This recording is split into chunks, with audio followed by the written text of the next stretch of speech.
Bowtie Barbecue has always been a work of passion. It takes time, skill, and a blend of perfect temperature, wood, smoke, and meats. We just took it up a notch. Taste the passion. Bowtie Barbecue, 6724 Waters Avenue, Savannah. Good afternoon and welcome to the Danny Britt Show, coming to you live from Bowtie Barbecue on Waters. Come out and join us every single Thursday afternoon as we talk with the head coach of the Benedictine Cadets, Danny Britt, and have something great to eat with us here. A great place to go. Wonderful folks here at Bowtie Barbecue. Coaches, we join every week. And last week at this time, we were talking about Game of the Week with Ware County, and you said, hey, we're going to find out about ourselves. Well, right. You got a W. That's obviously important.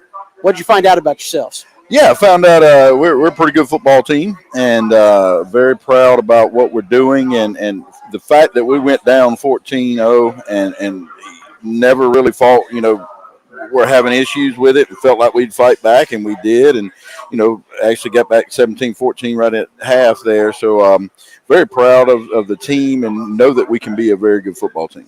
And you said, hey, when we play a team like that, you get exposed on what you're bad at. So I'll try to put this. What did you find out that maybe you need cleaning up a little bit on your football team?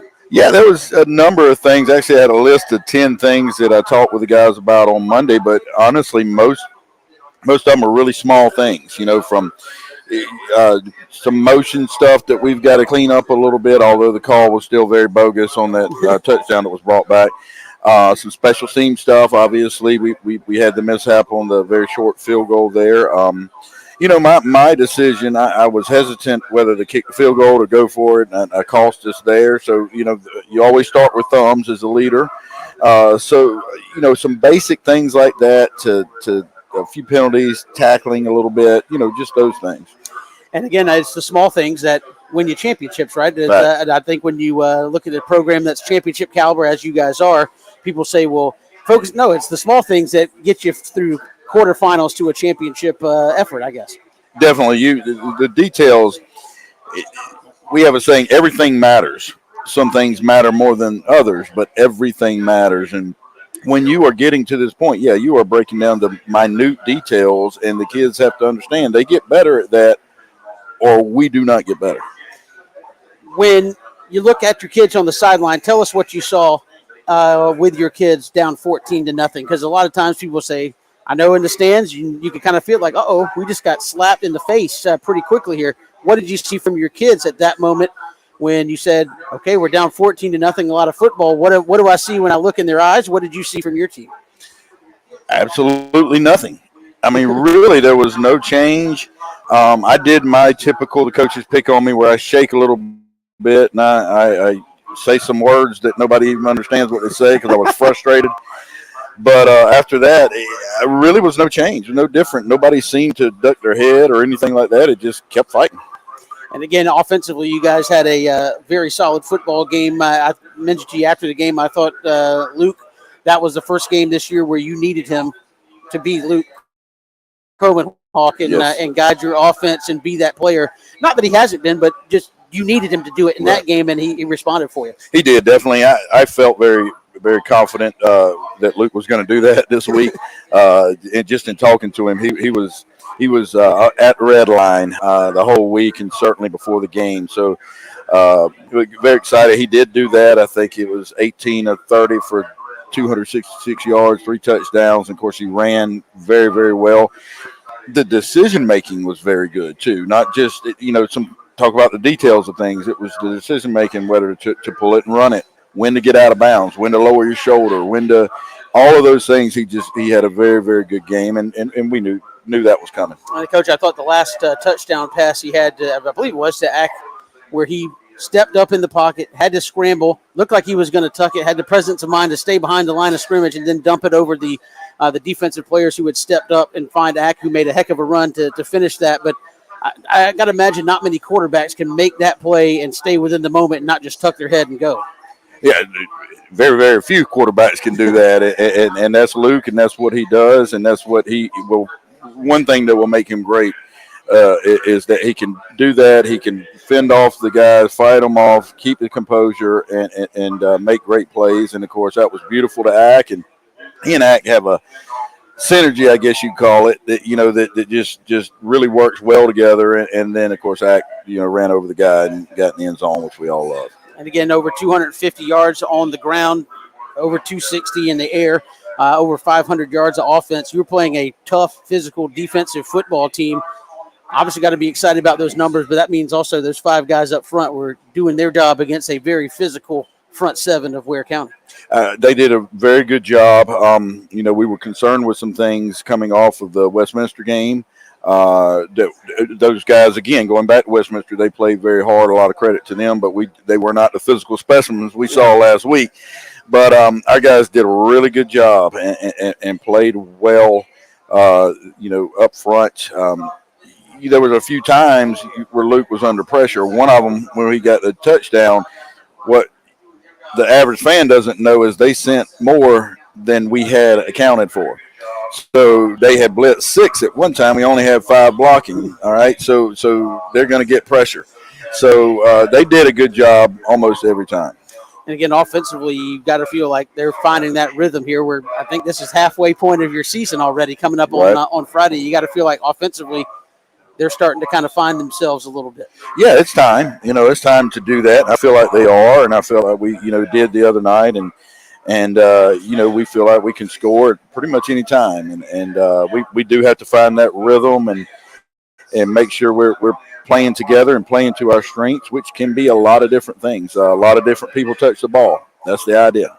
Talking with Danny Britt live here at Bowtie Barbecue. Thanks for watching us here on WatchBCSports.com. Come out and grab a bite to eat with us as well. And Bryce, we talk about him every week. Bryce Baker plays so great on defense. He said, look, we really have to get him the ball some, but pick our spot. With 7 carries, 100 yards. I know he got 80 of it on one, but you kind of went to him a little bit more, especially down the stretch on offense. And was that one of those games where you're like, hey, this is one of those games where we're just going to have to lean on him a little bit more than maybe we would otherwise? Yeah, definitely. And we talked about that, if when we can, we need to get him 8 or 10 touches a game. We only got him 7, and he had 100 yards and a touchdown. And, he had 1 catch, I think. We're going to do that and certainly use his abilities and he's going to play defense. And if we have to work in some subs on defense for him, that'll be fine.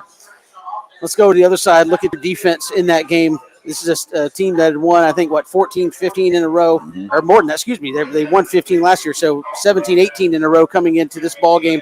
You knew they were going to run at you. How did you handle that aspect of it? I know there was a couple times where you guys were in a position to make a play, and those running backs just lowered the shoulder, and you guys had to take a brunt of a hit. But how do you feel like they played on the whole against a team that's very good at what they do? Yeah, I thought they played really well. I thought Coach Houston had a great scheme, dialed up against them. And like we said last week, we knew we weren't going to stop them. You're not going to stop a team of that caliber, but you're going to try to limit the plays and then make big plays when you get the opportunity.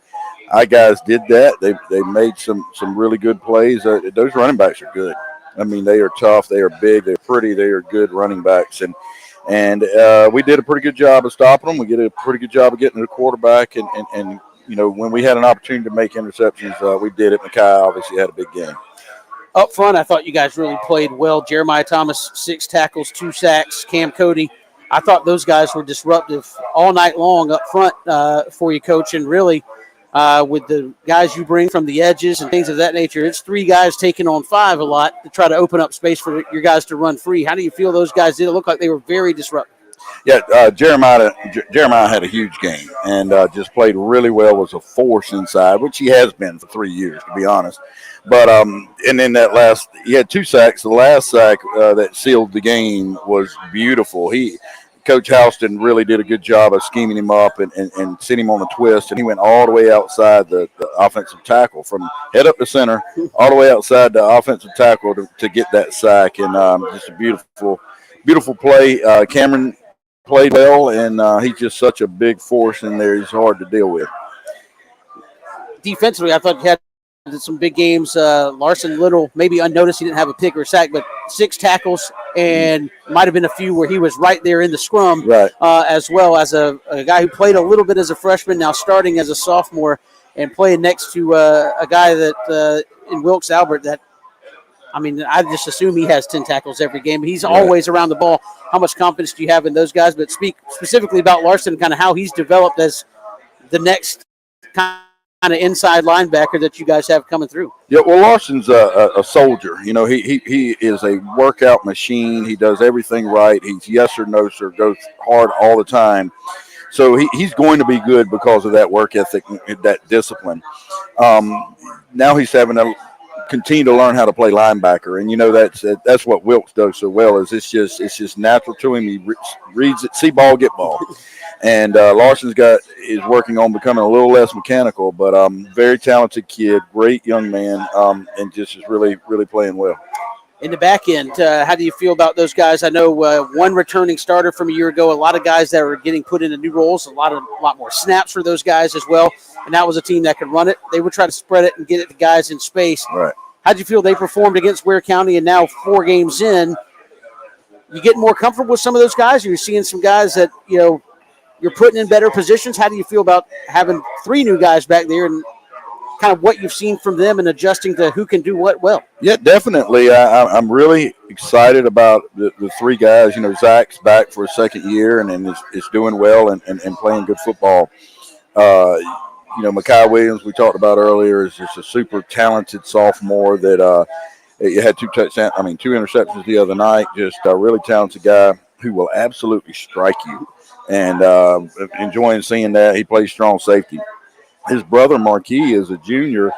You know, there were some question marks around him coming into the season, and he's really matured and gotten better and better and better every game.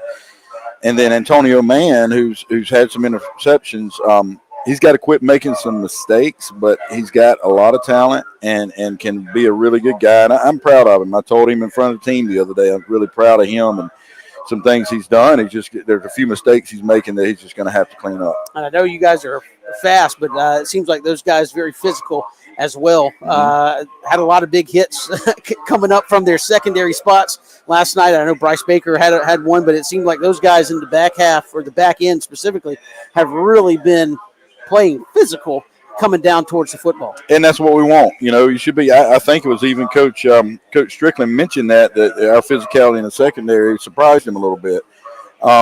We definitely have been, and we want to continue to be in that way. Physicality still wins. In football, physicality still wins, even though so many people want to take that part out of the game. It's still a major part of it, and our guys are doing a good job. Coach Jonah Griffin, who played for us here, went on to Furman and play. He's back, and he's coaching that secondary, and they are teaching that. After a game like that, people touted up. It was game of the state last week, a heavyweight slugfest. Did your team feel like that after the game? Did it feel like they looked at you and say, hey, we've been through a fight out there in this ball game? What does that game take out of you just to play here early in the season?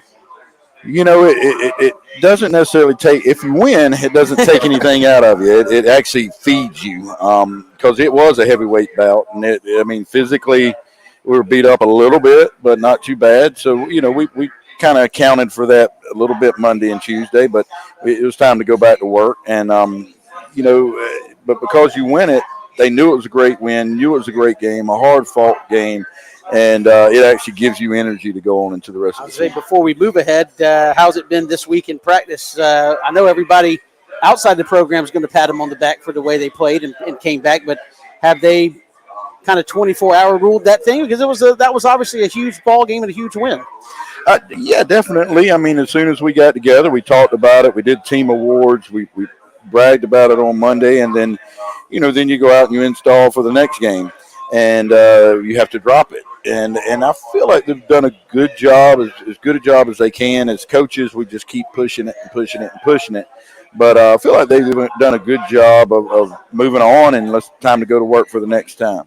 Where with the loss last week, Benedictine played a great football game, but we move forward. Halfway point coming up against Hebron Christian. We'll come right back here to Bowtie Barbecue. Reminder, like and subscribe. Watch BC Sports here on YouTube, and you'll get the notification every Thursday we go live here with Coach Danny Britt. We're coming right back, talking about this week's action with the Cadets and Hebron Christian at home in Memorial Stadium. Bowtie Barbecue has always been a work of passion. It takes time, skill, and a blend of perfect temperature, wood, smoke, and meats. We just took it up a notch. Taste the passion. Bowtie Barbecue, 6724 Waters Avenue, Savannah. Bowtie Barbecue with Coach Danny Britt. And Coach, another tough opponent this week in Hebron Christian. Yes, and preparing each week takes insight and perspective if we're going to see results. Just like Abel's Iron On Moore and Associates, contact Jeff and David and see why they are different. And you've got Hebron Christian coming in this week. Just my synopsis, looking at them for a little bit, stats-wise, they're going to be kind of one-dimensional. I think their leading receiver is less than 20 yards a game, and their leading rusher very good, up around the 170-yard mark per game. What do you expect when they come in here on Friday night? Yeah, well, I think their stats, I don't think they've inputted all their stats, so unless you found something I couldn't regarding that. But as far as the film's concerned, they are wanting to run the ball. You're right. They rotate in two different quarterbacks, which are athletic guys, number 15 and number 17, and who can throw it but also run it, and have a couple of really big linemen, 6'3", 300, and I think it's 6'5", 286 or something, and they will put them on the same side. They will go over heavy, whatever you want to call it, and use those guys and run behind those guys through multiple formations. So offensively, they want to run the ball. I mean, we have it down as 62% of the time, and then they'll throw it and do some play action stuff, trying to get it to their athletes. Defensively, they've got two brothers that are really good interior defensive linemen. They will play an even and an odd front at times, and do some different things in the secondary. So they're a good football program. Coach Guess is gone there now. He used to be at Eagles Landing Christian, and just good football program that's on the rise, and we got to be certainly ready to play. And they've played a couple of games against some teams that are usually pretty good, Commerce and I think Chestatee up in the Hall County area. They've had success. They're, I think, 3-1 coming into the ball game with you guys right on Friday night. They're a 3A team. I know that doesn't matter a whole lot moving around, but what have you kind of seen from them as far as who they've been playing? Because I know sometimes in high school football you can say, hey, so-and-so's 4-0, and you go, well, who have they been playing versus, kind of how have they been playing? What have you seen from them? Yeah, they've played some pretty good programs. Now, honestly, they're not the caliber of what I feel like we played. Certainly not, Ware County and Julius Chambers out of North Carolina. But they've played some pretty good programs. So, they're going to be a good, solid football team. So, what I keep telling the boys is this. We have to worry about ourselves, and period. The only people that can beat us is us. I truly believe if we play at our level that we can play at, and we play it to that capability, nobody can touch us. And again, how if you had to fight against that at all, knowing maybe a step down from Ware County, and how do you keep that from mentally running through your team? And I'm not saying it happened the whole time at Westminster, but having like a repeat of that where it's like, hey, we may get up early and we're in checkout mode. Yeah, no, you fight against it. I mean, this whole week, just constantly preaching it, constantly pushing and reminding them, hey, you remember, all of a sudden we go up against Westminster, we go up, and then it's miserable because we're just slopping around. Don't let them do it in practice. I learned years ago after my first stint as a head coach, and I was big on all pregame stuff and all the junk leading up to the games and the right songs and all the BS that goes there. None of that does anything. Pregame speech, useless. All that is nothing. It's about the meat of it, and that's what you put in each week.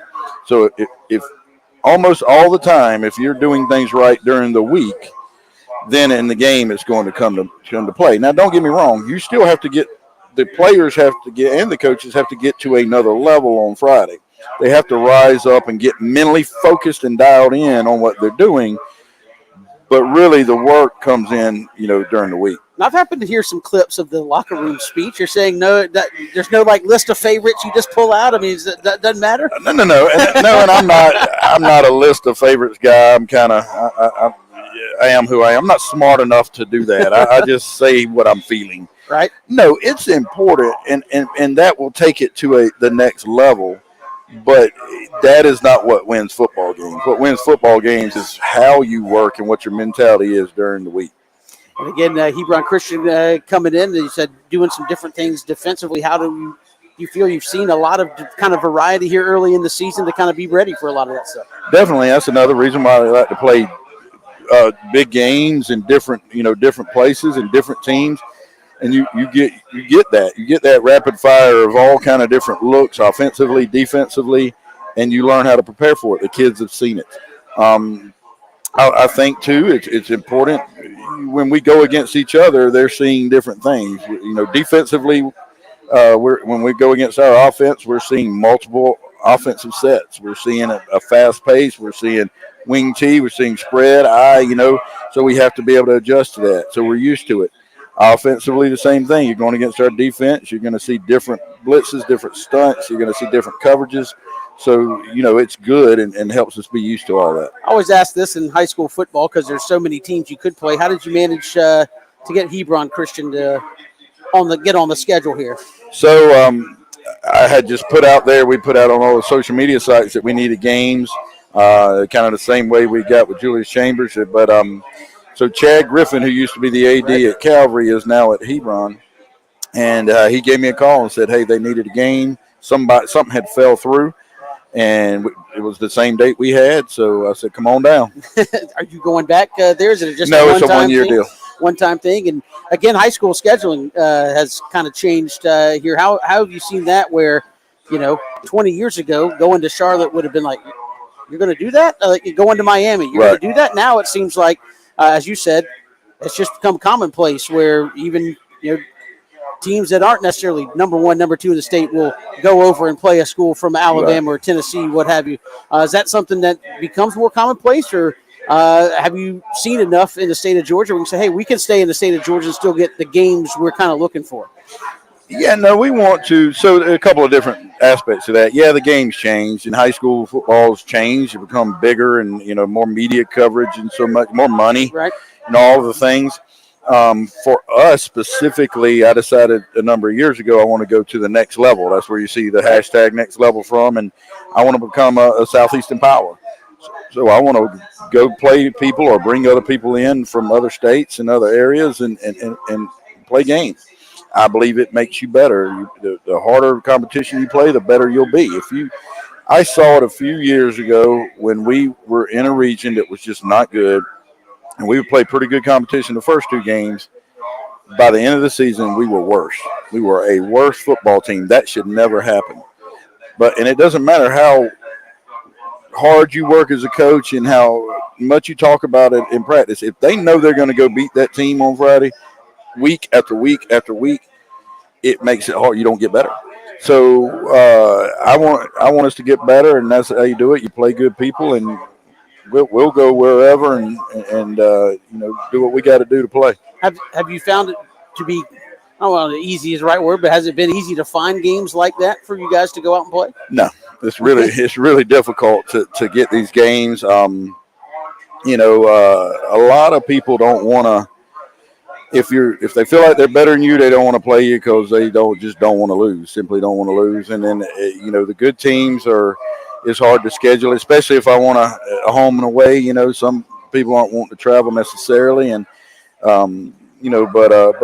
but we're making it happen. And a lot of times it's just simple logistics. It's hard to make it happen. They're like, Coach, we have a week 4, and I'm like, I've got a week 3. And it can't work, so it is what it is. Yeah, but I know obviously the kids love playing in those type of games. Oh, yeah. It seems like that's been one of those things in high school football where every year you get more and more teams kind of trying to find those showcase type games. What do you feel those games have kind of done for the brand of the program, as you said, going to play in Miami and then this year in Charlotte and some of those type games? I think you see it, and I'm not big on polls and all those things, but I do see them, and people do read them. And I saw today where somebody's high school football network had ranked us 9th in the state out of top 25, and we were by far the smallest classification school in that top 10. I saw some ITG Next, I think, ranked as top 3 in the state, right behind 2 7A programs. So our name is out there. We've put it out there. They've seen how good we are and how hard we play. And here's the other thing. I think we're consistent.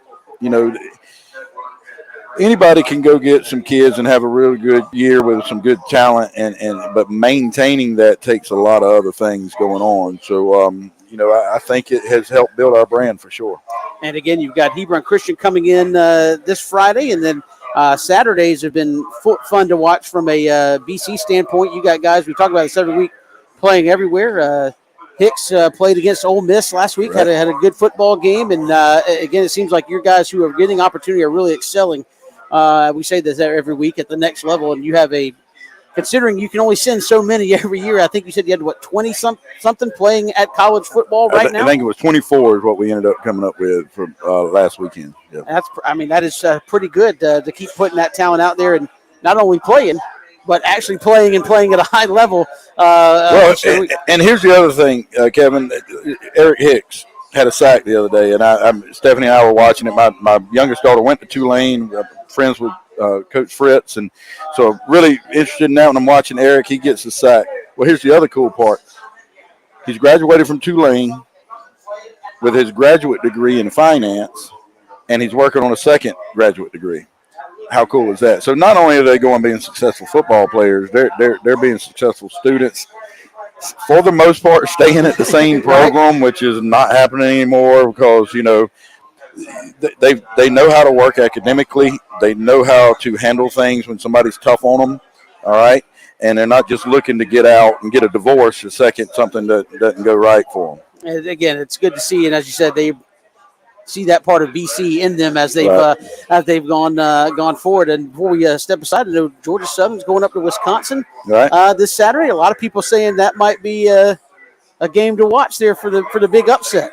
Maybe. I know nothing about Wisconsin other than their traditions and how huge linemen and running the ball, and but I haven't seen them this year. But Georgia Southern, I watched them the other night. A lot of fun to watch. Coach Ellis, I love it.